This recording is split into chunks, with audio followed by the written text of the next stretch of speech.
DPR RI yang mengajukan anggaran pembuatan kalender sebesar 955 juta rupiah. Kalender macam apa dengan anggaran semahal itu?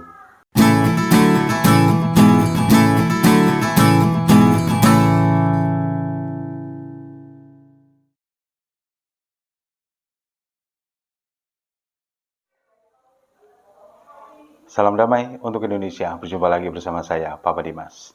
Informasi, selamat datang bulan September dan siap-siap nanti ada isu kebangkitan PKI, siap-siap lagi ada orang demo cetak bendera PKI dibakar sendiri, dan juga kita siap-siap nanti kemunculan Gatot Nurmantio.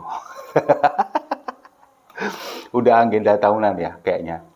Tapi kali ini saya nggak akan ngebahas itu. Nah, kita ini beberapa hari belakangan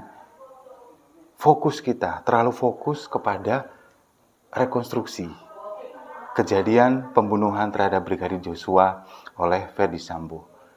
Semua konsentrasi kita ke sana sampai ada beberapa berita yang mungkin sedikit terlupakan.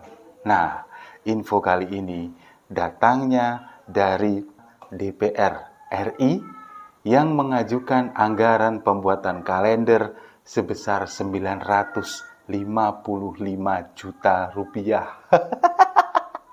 Kalender macam apa dengan anggaran semahal itu? Nah, jadi ceritanya begini. Mungkin pemirsa Sibo TV ada yang sudah tahu, mungkin ada yang belum tahu ya. Saya kasih tahu di sini. Jadi, di situs lpse.dpr.go.id, LPSE ini layanan pengadaan secara elektronik, itu ada anggaran untuk pengadaan kalender sebesar 955 sekian juta rupiah, hampir mendekati 1 miliar untuk pengadaan kalender. Lalu hal ini pun dikritik oleh Formapi, Forum Masyarakat Peduli Parlemen Indonesia. Jadi, Formapi ini, salah satu penelitinya yang bernama Lucius Carus ini mengkritik kepada DPR ini. Katanya, DPR ini memang tempatnya anggaran proyek fantastis dengan urgensi yang minimalis. Udah biasa, ini sudah biasa. Lalu kemudian kritikan ini dijawab oleh Sekjen DPR yang bernama Indra Iskandar. Sekjen DPR ini mengatakan bahwa ini kan baru HPS, harga perkiraan sendiri, dengan nominal sekian. Jadi rinciannya begini, 955 juta rupiah ini nantinya pengadaan kalender ini akan dibagi dua. Yang pertama ini kalender duduk yang biasa ada di meja dengan nilai per unitnya Rp27.500 untuk 5.000 kalender. Nah, kemudian yang kedua ini adalah kalender gantung yang biasanya ditaruh di dinding. Ini dianggarkan Rp45.500 per unit. Nanti akan dicetak sebanyak 15.000 unit. Makanya nilainya sampai 955 juta ini. Nah, kemudian Indra Iskandar ini merespon apa yang dikatakan oleh Formapi, mengatakan bahwa Formapi ini lagi cari panggung. Kemudian nggak tahu permasalahan. Ini kan baru harga perkiraan sendiri atau HPS, belum lelang nanti. Kemudian juga mengatakan bahwa apa-apa semua DPR nggak boleh. Emang kita nggak boleh ngapa-ngapain?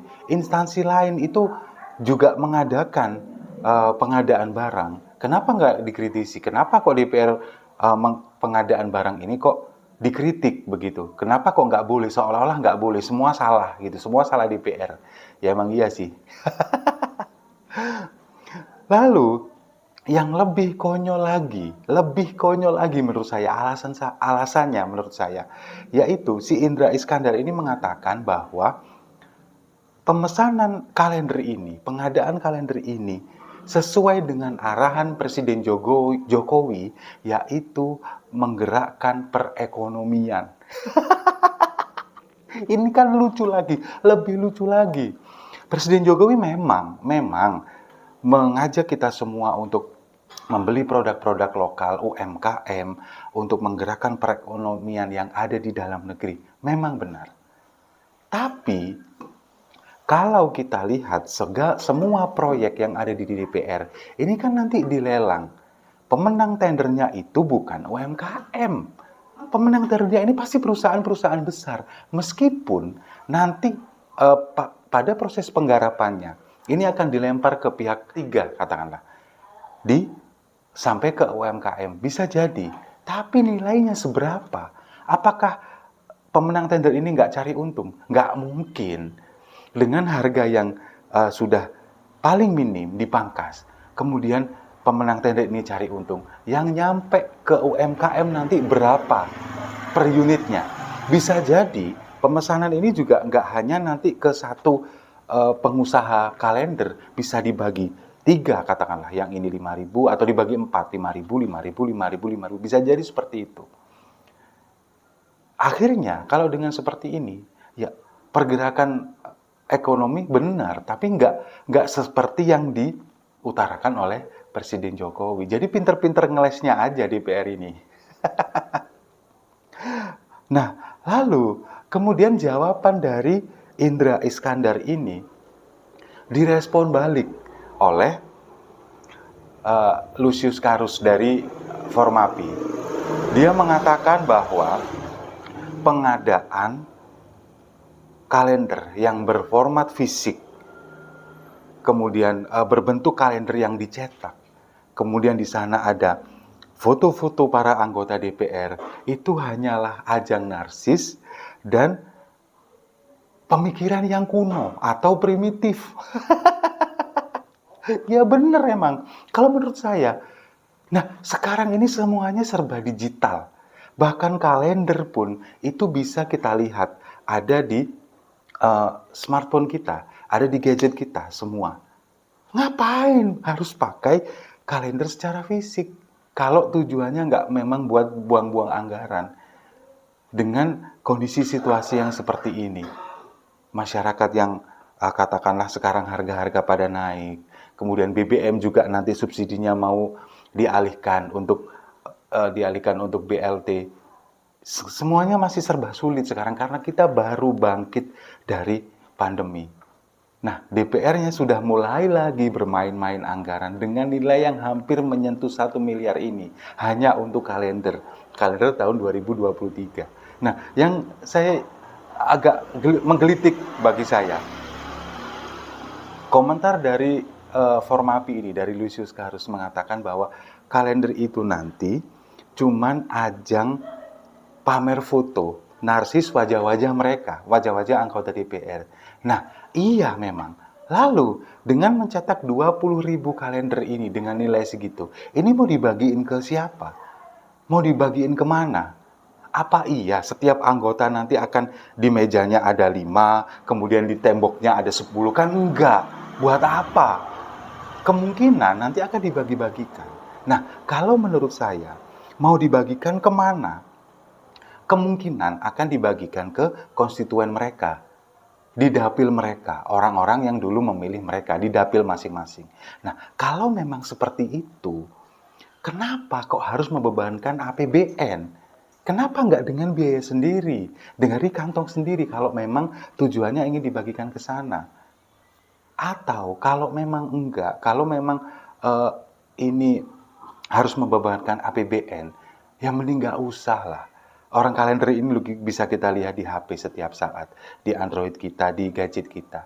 Mending anggarannya ini ya untuk membantu sesama lah. Katakanlah untuk dibagikan kepada fakir miskin atau anak-anak yatim piatu. Itu jauh lebih bermanfaat, lebih berkah masih. Dan info terbaru yang baru saja saya dapatkan, baru saja. Dan akhirnya membuat saya harus merevisi video ini.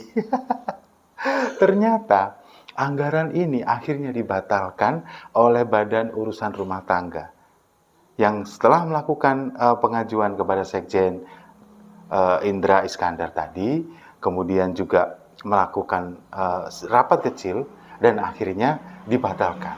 Alhamdulillah ya, nggak jadi. Anggaran ini dibuang sia-sia, anggaran negara yang memang membebankan APBN ini untuk pengadaan kalender. Nah, jadi inilah fungsinya LSM seperti Formapi. Kemudian kita juga termasuk kami dari Siwo TV ini untuk mengkritisi kebijakan atau mengkritisi setiap keputusan atau mungkin juga yang enggak berpihak kepada rakyat. Jadi inilah fungsi setiap kali kami dari Siwo TV juga membuat opini, membuat konten tentang banyak kritikan, banyak opini kami terkait apapun kejadian itu, terutama hal-hal yang kira-kira tidak memihak kepada rakyat seperti yang dilakukan oleh anggota DPR ini. Ya, alhamdulillah sudah dibatalkan akhirnya. Tapi ada kemungkinan nanti kalau misalkan ada pengajuan anggaran lagi dan kalau kita diam, semuanya diam, kemungkinan seperti yang dilakukan pada waktu pengadaan korden dulu, akhirnya terlaksana. Akhirnya membuang-buang uang rakyat juga. Jadi mari terus kita kawal kebijakan pemerintah, meskipun itu eksekutif ataupun legislatif, kita kawal terus. Jangan sampai mereka bermain-main anggaran, jangan sampai menjadi beban negara dan menyusahkan rakyat. Setuju ya? Kalau setuju, mari kita minum kopinya sama-sama. Saya rasa itu. Terima kasih sudah menyimak. Jangan lupa like, komen, dan subscribe. Salam damai untuk Indonesia.